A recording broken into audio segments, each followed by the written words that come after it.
Hello, and welcome back to Multifamily Forward, presented by Mark Taylor Residential. My name is Adam Greco, and sitting next to me, always a thrill, the president of Mark Taylor Residential, John Carlson. John, how are you? Good morning, Mr. Greco. Good to see you. Thanks for having me today. It's always a privilege for me. We have an interesting topic, especially with what we're facing moving forward, and that is marketing steps for a profitable multifamily brand. Why is marketing and branding so important in the multifamily industry? Certainly, you have to understand when you think about owners of multifamily, management operators alike, brand marketing always surfaces to the top of the list. It's a very important, I think, emotional connection for folks that are trying to create an organization, whether it's, bootstrapping the first 1,000 units or you're at 100,000 units or more. So when you think about that, obviously it's not just about the multifamily sector. This is across many sectors. But when you think about multifamily, I think about operational behavior. And all I mean by that is the behavior of your organization from a 24/7 operations lens. So when I think about the groups that do branding and marketing really well, I think it's important to know for Mark Taylor, we have brand in our vision statement, right, for a purpose. So when I think about what we do, what we focus on, it really boils down to three things. It's consistency, it's excellence, and it's standards. So if you can formulate those three collectively and create, I'll say, a positive motion of sorts. So you're hitting almost on all cylinders on consistency. You're creating the right standards and excellence. That feeds into what? It creates an experience. So right. An experience. So what experience are we striving for as an organization? We want to ensure that residents or our customers and our employees and our clients feel that level of 5-star brand quality and marketing. So if it invokes a positive experience, what happens, right? You do this hundreds and thousands and tens of thousands of times over, a period of, we've been in business 38 years. So you're doing this in a repetitive manner. You're trying to strive, as one of our principles, to be better than yesterday. But the point being is you're trying to ensure that quality is delivered time and time again. So if that experience is positive, that creates a very positive feeling or emotion, right? You're connecting that emotion, that person, to our brand. So you want someone in the grocery store, like I experience all the time. I just ask random people, believe it or not, hey, have you heard of Mark Taylor? Most often in Phoenix, they'll say, oh yeah, that's that luxury apartment brand. Right. That's usually what they say. And or they'll say, yes, I lived in a Mark Taylor. They don't refer to a specific property, San Travisio or San Cervantes. They say, no, yeah, I lived in a Mark Taylor. That's a branded statement by the customer based on their experience. So to wrap, I'll just say, negatively, you could have some animus. You could say, out of every 100 experiences, maybe there's one or two that are negative. Well, that invokes the wrong thing. So you want to avoid that, right? You want to limit the bad experiences in those processes. So at the end of the day, if we're doing things, I'll say, mostly right, we're not perfect, we're not striving for perfection. We want those experiences to matter for those individuals. So you want residents, you want employees, you want clients speaking positively about Mark Taylor when they're asked that question. Makes sense. And if you listen to Tony Hsieh back in the day, who passed away, unfortunately, the former CEO of Zappos, his statement was, or his quote was, your brand is your culture. So I believe that Mark Taylor's culture, because of the strength of it, that oozes into our branding, that oozes into those experiences, which are often positive. Makes sense. That makes sense.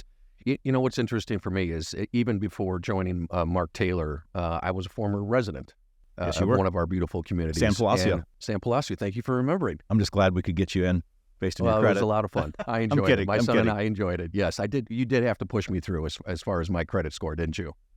You were fine. I appreciate it. One thing that I find interesting is we have our brand as far as what we develop in-house, right? But we also are a fee-managed company, so we manage across all product types. Right. You can walk into any Mark Taylor managed property, and they all will look different, but when you first walk in, that's that branding piece. It's even the smell. When you first walk in, you have a Mark Taylor scent. Absolutely. It's part of that branding as well. I just find that very interesting, and I love that piece of what we do. Well, if you think about, if you look at studies based on your 5 senses, smell is the strongest in terms of bringing you back to that moment in time. So for sure, for certain, we have to have that in play as part of that experience. I love it. I love it. I have another question for you. I'm ready. Are you ready? Absolutely. All right, I'm going to put you on the spot Only here. two, though. All right. All right. So with what we're facing as far as economic headwinds, why is it that most operators, ownership groups will look to marketing cost, branding cost, and say that's where we need to cut first? I think if you look back historically, ownership groups would think of marketing potentially as something that's fringy.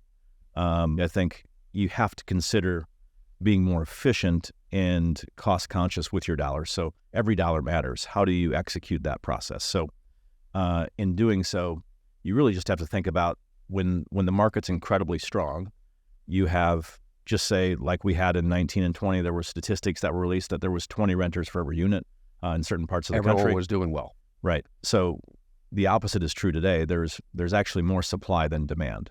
So how do you really surface your brand and your community above the noise? That's Right. the idea. So when I think about Mark Taylor and clients that think about Mark Taylor and why they would choose us as a manager or why certain owners would choose certain managers, most oftentimes it goes back to trust, right? So their experience with that brand, what they've heard, what they know, what that reputation looks like in that spectrum. So let's cut it into three.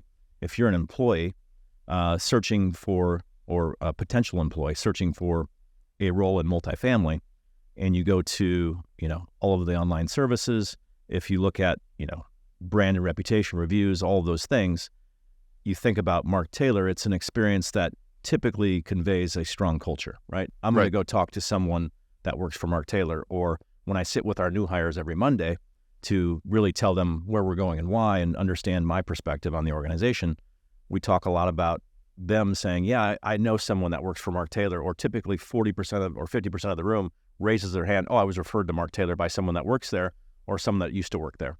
So when you think about that, that's the word of mouth, that's the reputation, that's the trust that builds. So that's from an employee perspective. Residents, same thing, right? When markets are tough and they might say, well, I can go save $100 a month at this community, XYZ management, but man, I want to go down the street and pay another $100 because I trust Mark Taylor. Right. I know things will be done on time. I know my dishwasher will be fixed. I know that they'll create a professional environment for me. My home will be taken care of. So those things are very personal to folks when you're discussing your home or the potential of moving in. So from a client perspective, I think trust in knowing that we will deliver on what matters. We will deliver on that investment, maximize their potential, but do it in a professional manner, knowing that residents will come and seek out Mark Taylor because of our brand. So again, self-fulfilling, those three things together create that momentum and support for, choosing Mark Taylor, choosing us as a brand. That's great. That's great. I am going to make a plug here before we bring in our special guest. Plug away. Plug away. So this was one thing when I first started with Mark Taylor that you did not fill me in on previously. You mentioned how you walk in every Monday morning to our new hire orientation. I think this is important because not only are we talking about marketing and branding, culture, I believe, falls a little bit into that picture as well. You show up and you speak to every new hire every single Monday morning. Absolutely. I think that speaks volumes to who we are as an organization, not just to us as far as our employee base, our coworkers, but also to our residents. I mean, we're in business to make a profit just like everyone else, but a core belief that we have is making sure that our residents have a lifestyle that they feel proud of, as well as being part of the Mark Taylor family, of course. No question. If you as an employee have a tremendous amount of pride in your role in your organization, and there's I'll say a bubbling up of strength in terms of culture, that exudes itself in those conversations, right? Those individual conversations, whether it's on the phone or in person, you're taking a tour, a service technician is in your home. Those things matter. And if you have pride, you have a deep care, that matters. So when I think about introducing myself every Monday, we spend about 45 minutes together and we walk through our vision, our mission, our principles. And I really talk about how I was able to connect to the organization 21 years ago And I don't see any grays, by the way. And no, none. Yes. Thank you, makeup. I think about ensuring that every employee knows what we're about, where we're going, and the why behind it. And I know the most successful companies, the organizations, that's what they do.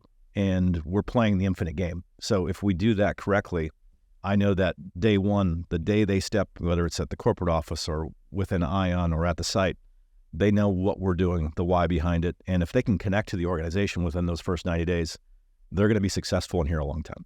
Another just proves the point that, you know, our all of our employees are part of our branding experience as well. We're family. Love it. Love it. What do you think? Should we bring in our special guest? We're ready. I mean, I want to bring in the star. You do. It's not about us. All right. Well, folks, I'm going to say this. This is a pleasure because he was one of the first people that I met when I first joined the organization. The infamous Mr. Michael Mancuso, current manager of portfolio consulting, but over the past several years has been involved with our marketing team, helping lead that push. So without further ado, Mr. Michael Mancuso.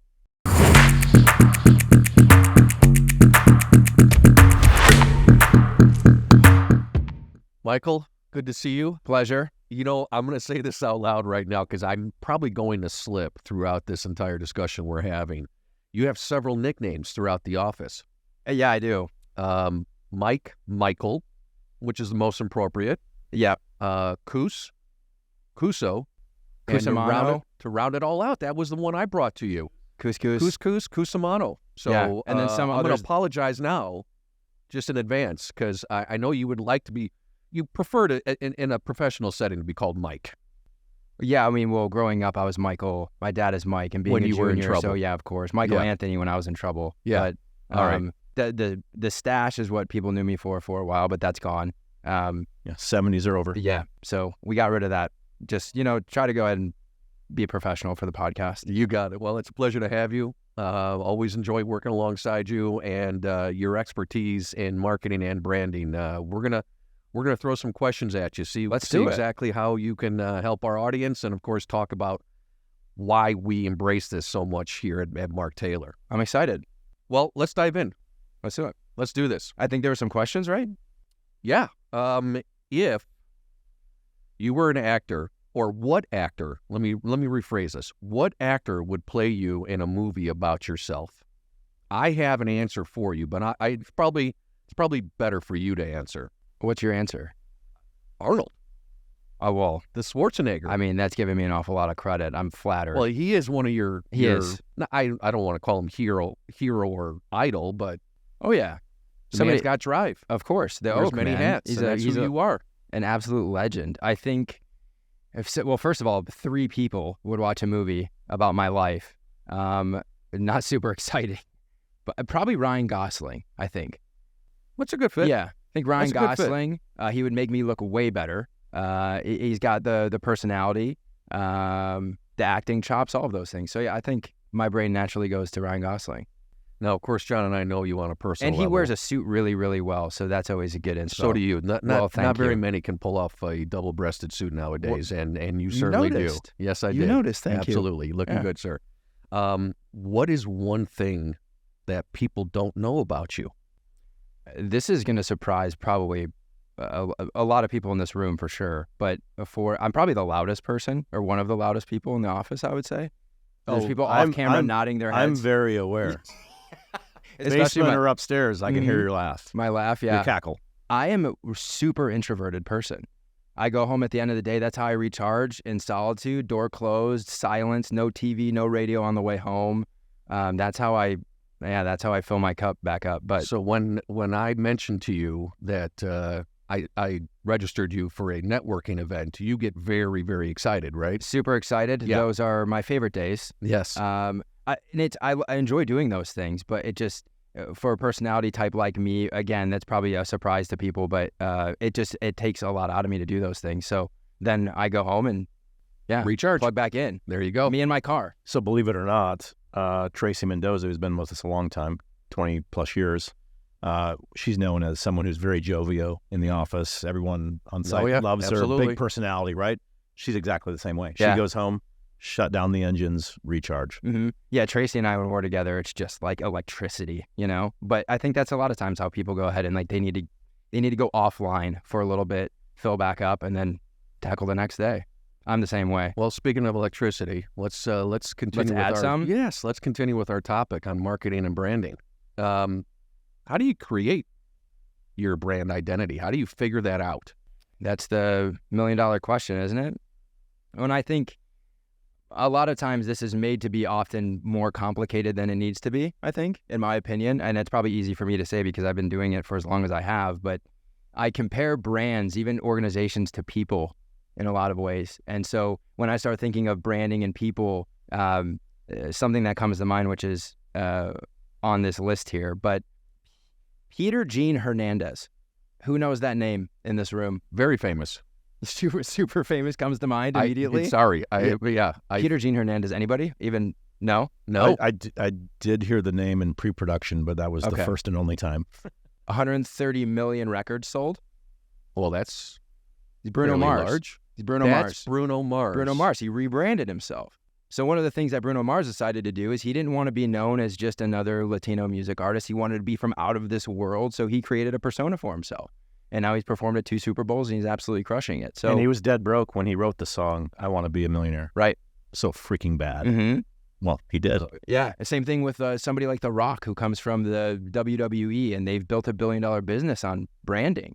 And so, you know, it's same thing with him. He started with $7 in his pocket, and now look what he's turned that into. So I think branding matters. I think it's a way to go ahead and generate distinction for yourself and to go ahead and dress yourself up differently so you could stand out and leave a different kind of impression. And I think celebrities have a way of doing that really well. And there's case studies to go ahead and pull from that in any kind of industry you're in. So again, how do you get to that point as an organization, right? For us, Mark Taylor, we only manage Class A product, right? Assets. Yeah. For an operator that is, across all different classes, how do they create that type of brand for themselves, or even market, try and find out what best fits them? So the first thing that comes to mind with that question is I follow Seth Godin really closely. He's a name that I often drop as this godfather of marketing, and he had such a great way to explain this.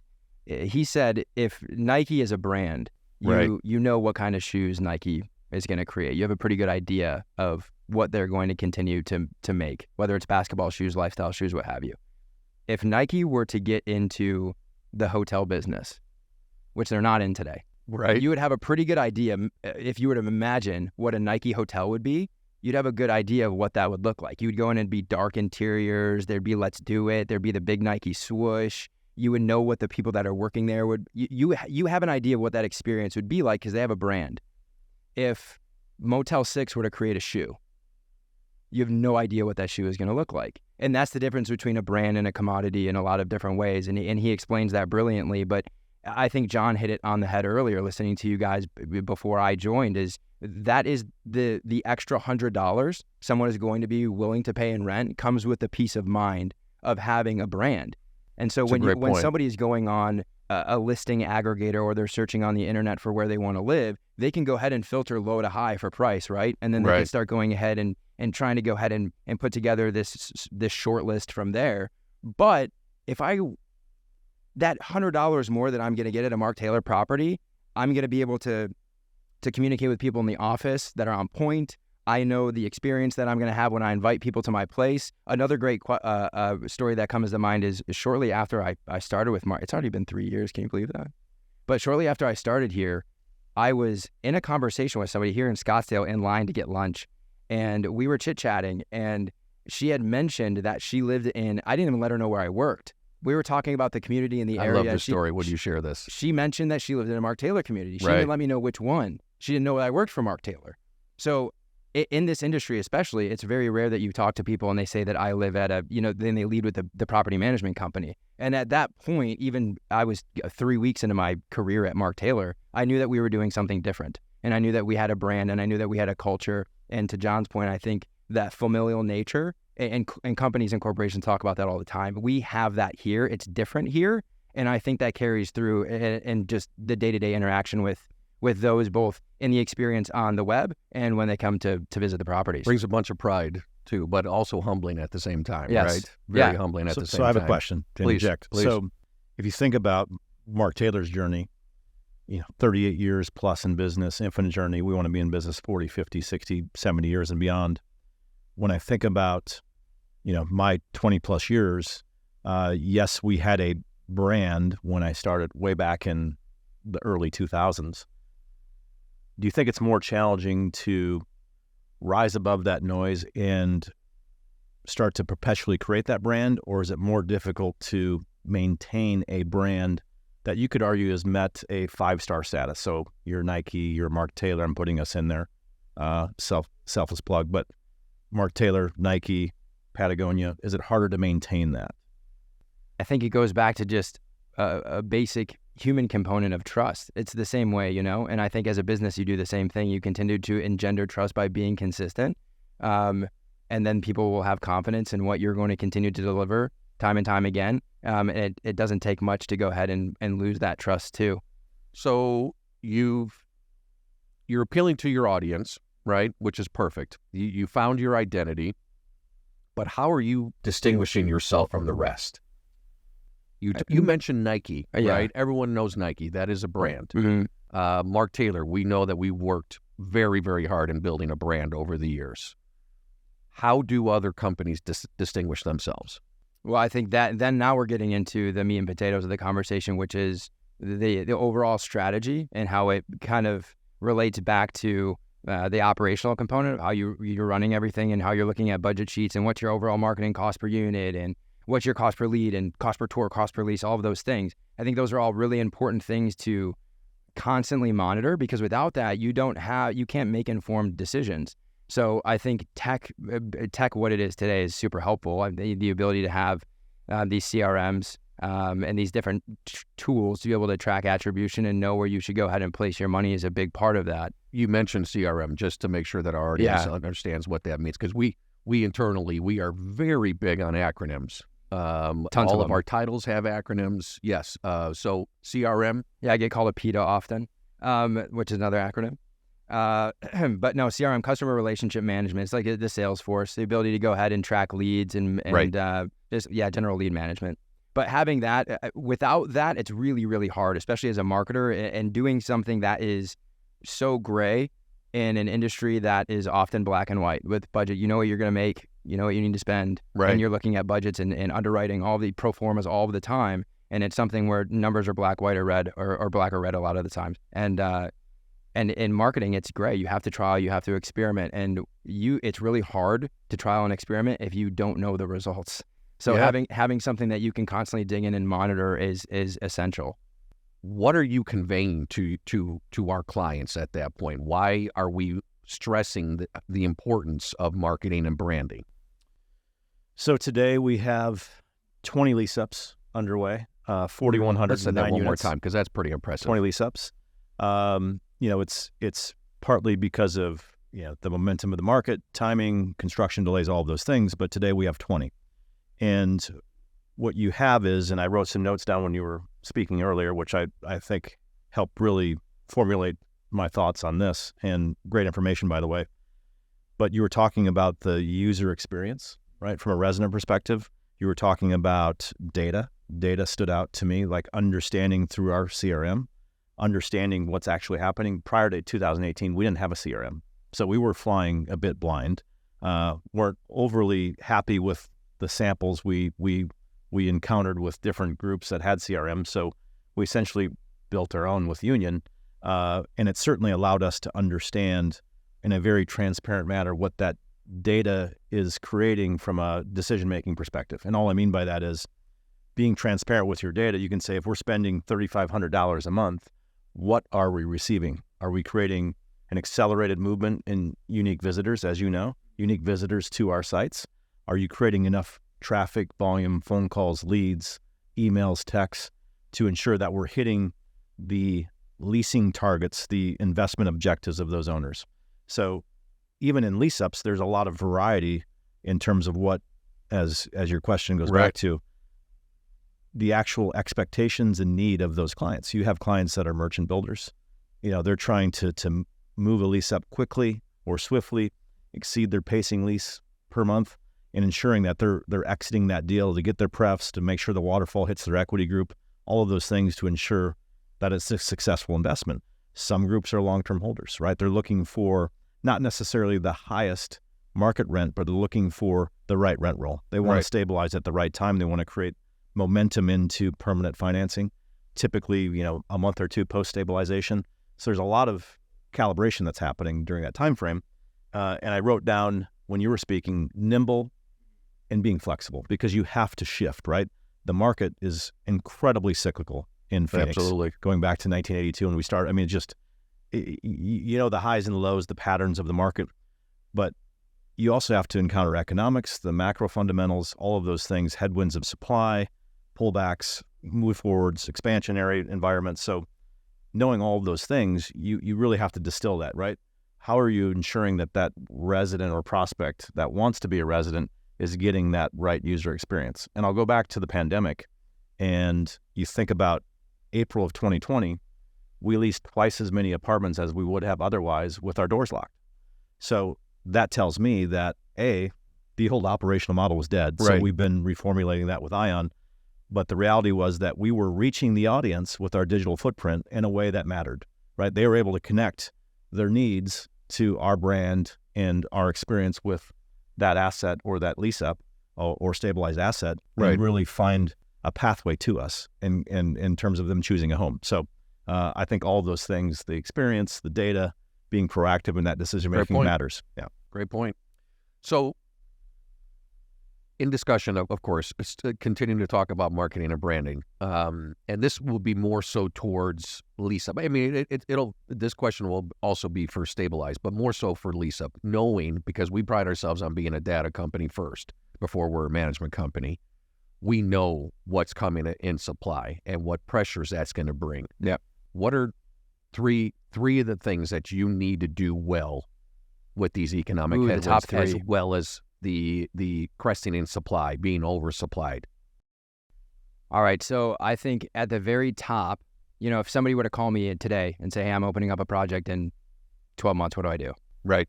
So I'll start at the top with our company departmental ethos when it comes to marketing is peace of mind, certainty of outcomes. Now, if you're somebody who's trying to go ahead and achieve both of those things, what do I do? Where do I start? So if you have a new project that's being constructed, put banners outside as far in advance as you can. Put banners up, temporary fencing, but when you're putting the banners up, make sure they're visually appealing. Make sure that the numbers that are on the banners are trackable. So you know the amount of, so this amount of calls that we're getting are from the banner. So you know how much, how valuable that ultimately was. Make captivating websites. Even if you're a shop that relies heavily on driving traffic through ILSs, you're still going to want to go ahead and make sure that when they land to your website, that experience it's not overstimulating, or it's not too much, or they can't find the information easily. They don't know how to convert. They don't know how to submit a lead. They can't find the information that they're after. There's a ton of competition out there. So sometimes, and even our websites are stripped down of a lot of those flourishes just so it could kind of punch you in the mouth with the information that you're looking for, so you don't have to go and search for it. So I would say drive traffic to the website as much as you can, even if you are advertising through ILSs. And the third thing, and I think I started this by saying that a lot of times this is overcomplicated, and this is going to sound way too simple, answer the phones. It's amazing, isn't it? Answer the phones. I mean, if you're doing all of those things right ahead of time, and you talk about those three things, and those are the things that come to mind for me at least, getting banners outside and continue to generate or start generating that inertia, drive traffic to the website. You've already invested in the website, so drive users to that.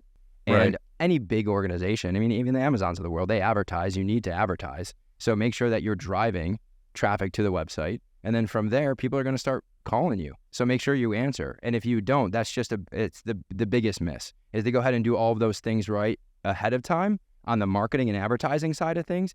Like, let's not forget the experience that you have on property is all a part of the brand too, which is what we talked about today. So making sure that you have the staff there answering the phones, and the experience that prospect has with the person on the phone also matters. And then when they get to the property and maybe tour the property, that all matters. That goes into the experience that they have and the impression that you make. It's not just the logo. It's not just the mark, the colors, the website. All those things are important to driving them there. But then what is the impression and what's the experience that resonate and what they're left with? I would filter great comments, Michael. Couscous. When I think about three things that resonate, it's marketing, it's people, and it's pricing. It's those three things. That's really what you said. And I'll give one example of marketing gone wrong, and I won't name this ownership group, but they called us from a consulting perspective. They were struggling with their lease up. We didn't manage for them. And really, in walking through, it took about 10 minutes to figure this out. They were rendering a 19-second video on their homepage. Yeah. And when you think about what Google's looking for, and when you're looking on your phone, I believe still 74% of searches on 3G. So you're trying to render this video, and it takes longer than 7 seconds, which is another threshold barrier for Google. Right. So they were getting all of these, distrusting faults on Google, and people were just bouncing. I bet you their bounce rate, I didn't see it, was probably 60 to 80%, because people weren't willing to wait because of that 7-second limit. And they're like, no, I'm just going to go to the next site.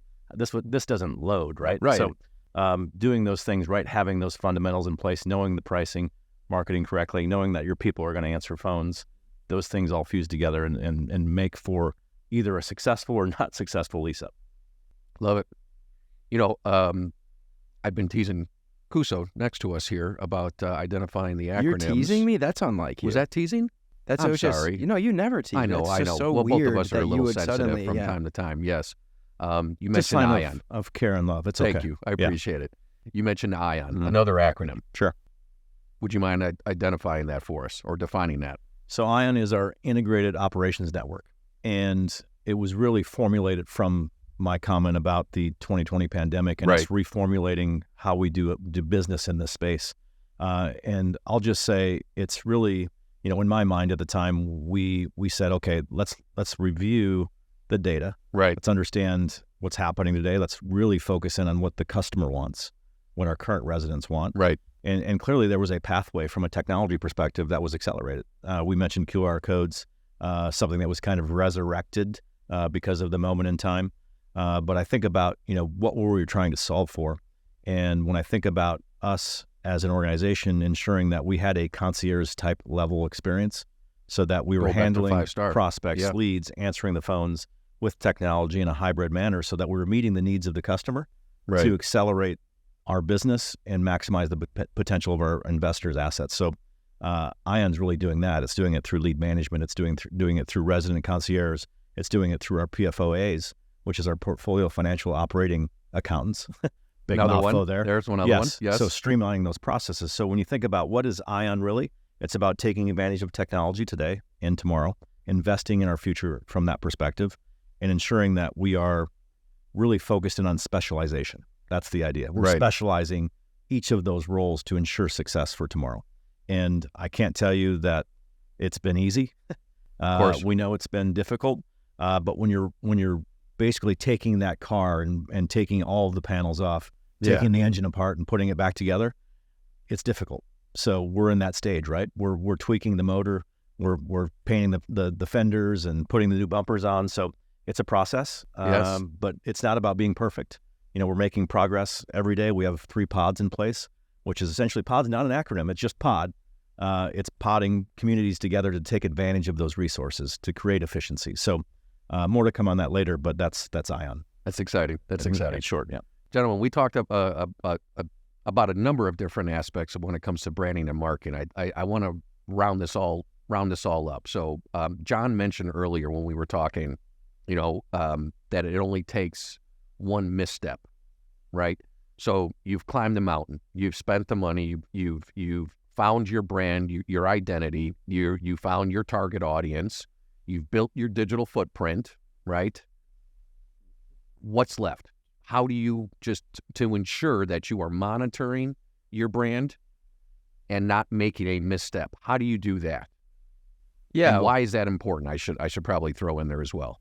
Yeah, well, I think oftentimes in this space, when it comes to the marketing strategy, what you're going to see more often than not, and even with the different shops that we consult with today, it's really heavy on the ILS spend, the internet listing site spend. Right. So making sure that, they're, when you talk about digital footprint, they're out there as discoverable as they can be because they're on so many different sites. But is it actually worth the spend? Because oftentimes, in order to go ahead and make that deal a little bit sweeter, to go ahead and be advertising on these different ILSs, you're often locked into these fixed fee contracts that can be upwards of a year long, or what have you. And so as you're locked into these contracts, and as the months go by, particularly in a lease up, is this still something that's advantageous for us to continue doing? And for us, one of the things that, if an ownership group comes to us and they're like, hey, they feel more comfortable maybe being on an ILS given how they've leased up certain communities in the past, and then we come to them with hey, this happened to me actually. We've told an ownership group, we're ILS independent. We actually don't have to do that, just given the amount of traffic that we generate to our websites. And it can be uncomfortable at first because they're used to doing that. You can see it in their eyes. Yeah. When you first mention it to them. Yeah. And so for us, it's we want to be nimble, and we want to be flexible, and we want to have that adaptability, because we're not a shop that's just going to throw a ton of money at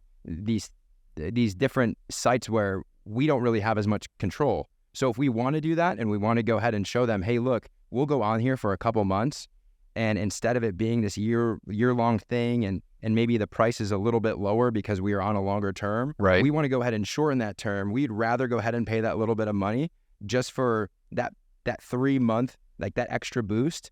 But oftentimes what I've found is the shops realize pretty quickly that we really didn't need to do that. And it's because a disproportionate amount of traffic to our website comes through unpaid channels, through organic, meaning people are going to be going to Google and typing in apartments near me or what have you, luxury apartments, Scottsdale, luxury apartments, Phoenix.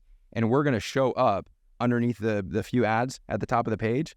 40% of the traffic to our site comes to us through that channel. And then an additional 20% is just typing in mark-taylor.com. So the amount of deal flow that we get from the websites, given the fact that we've been doing that so well for so long, it eliminates our ability to really be beholden to these fixed fee ILSs. But when it comes to monitoring, you need to have some type of tech or some type of system that's going to allow you to go, okay, well, this amount of leads was generated from this source, this amount of leads from this source, we got this amount of leases from this source, and then back into, okay, what's actually the most valuable use of our spend?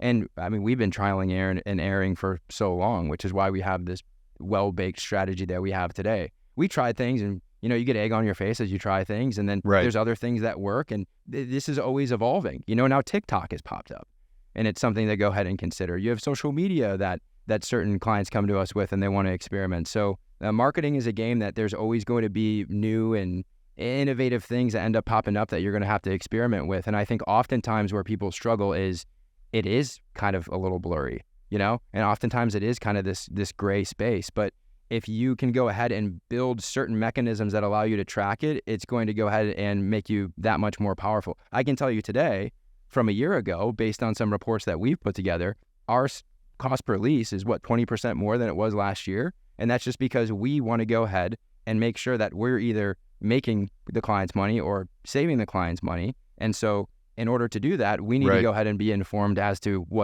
how their money is working and what it's doing. Is it? Oh, sorry, John. No. Is it okay to have missteps, to make mistakes, the trial and error that you talked about? That's how when it comes to marketing and branding. It's how you learn. Yeah. So I think if you want to go ahead, we call it A/B testing all the time. So it's like, okay, we think that maybe if we put money over here, it's going to yield this. But why don't we diversify, right? And we go over here, split the money, see how it works, and then we're going to end up knowing, and that's what we've been doing over the course of decades. Part of why it's so important to monitor everything that you're doing. Yeah, and as you continue to A/B test, and we have since '85 been doing that, you're going to be pretty dialed in at this point in time. I cut you off. No, that's fine. I would just say that I wrote some things down when you were speaking. When you think about, great statement, you said either making or saving money for the client. When I think about the testing and the trial and error, that's true. But at the very foundation of that triangle for marketing, you have a formulaic baseline, right? We know what it costs to create a lead, meaning we know what it costs to create a unique visitor to our website. It's all formulaic, right? So you understand if you're in a lease up, you're trying to create a certain pace. If you're a stabilized asset, you're really buffering off of what turnover is. what that market supply looks like. So there's a lot of variables to it, but you know the baseline, right? I know Right. I have to spend this to create this kind of volume per se. And then it's fundamentals, right? So the fundamentals matter because you can do, let's just say we went on 5 ILSs tomorrow. If the phone numbers aren't linked correctly, if Google My Business, GMB, I think there's a new name now, it's hard to keep up. If that's incorrect, you lose that trust within the Google algorithms, which change all the time. So you have to have those fundamentals in place, Right. Regardless of spending habits, to ensure that you're getting that quality for clients, and then transparently sharing the data. Hey, this is working. This isn't working. We got to shift our strategy here. So all those things come together. And then I think the last piece of that is from a customer perspective, their voice matters. So you have a lot of satisfied residents every day that never communicate with us, but the person that raises their hand and say, hey, something's a little bit off here. Right. A, you have to let them know that they matter. And 2, you have to be responsive. So if there is an issue, let's fix that. So it can't just be about marketing as one, I'll say silo of the business. It has to be fused together from an operational perspective. You have to support those things, because if we're saying we have 2 weeks free and they get to the site and that concierge or that leasing consultant says, Yeah, right. we're only doing $200 off, that creates confusion in that experience. So they have to fuse together. It has to be fundamentals and accountability. Mm-hmm. I love it. This has been great. I always learn stuff when I'm hanging with you guys. You sure do. I sure do. I sure do. We hope so. Cruz, thank you for coming and joining us today. Of course. Really appreciate it. Yeah. I think we Thank have you for having one me. last question to round this out.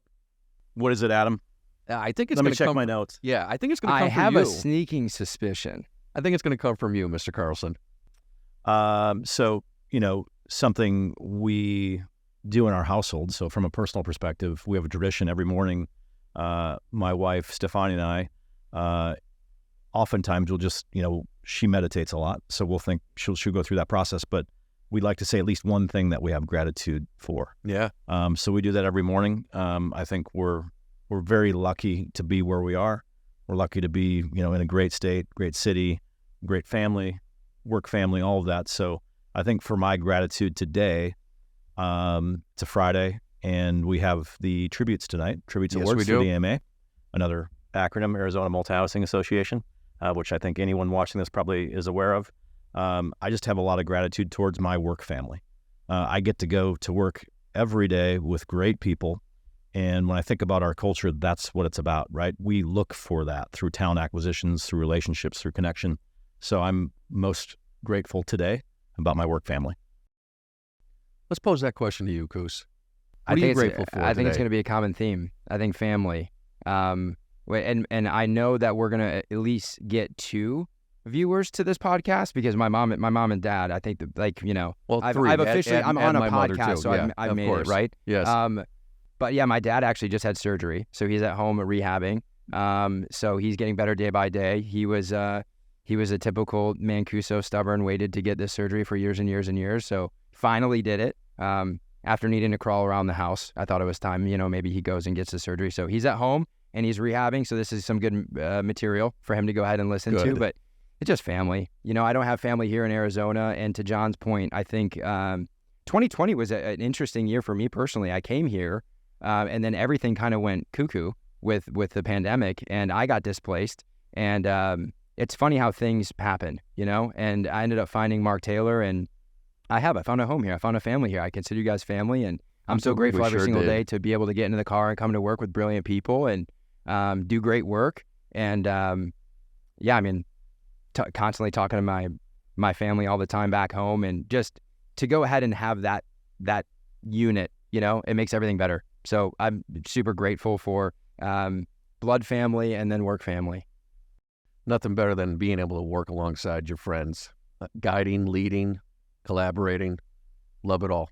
And Love it I all. am also very grateful that you are just a chair turn away from giving me a hard time. There's been a couple spitballs back and forth between our little workspace No, there. I am innocent. Yeah, no, I love I am every bit of fully it, buddy. innocent. Every bit of it. Everyone, thank you again for joining us. Oh, hold on. Oh, whoa, you got more? Buddy, we'd like to know what you're grateful for. I just said I'm grateful. Nothing better than being able to work alongside your friends. Absolutely. What else? You basically fused ours. Okay. I'm grateful that this will be the first time that the Chicago Bears will be ahead of the Minnesota Vikings this year. Okay, things this are about season. to get spicy. That's what I'm grateful for. Justin Fields is going to have a great season. He's a great athlete. Well, anyone watching, I apologize. We had credibility that was sustained for the length of this podcast, and we just basically pulled out the tube and it ran wild. So sorry about that. It all left. Yeah, well, John is flanked by two Chicago.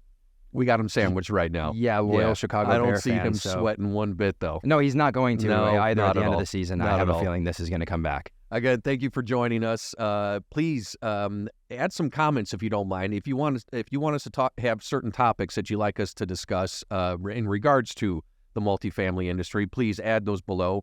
Thank you for joining us. We look forward to another episode, Multifamily Forward, presented by Mark Taylor Residential.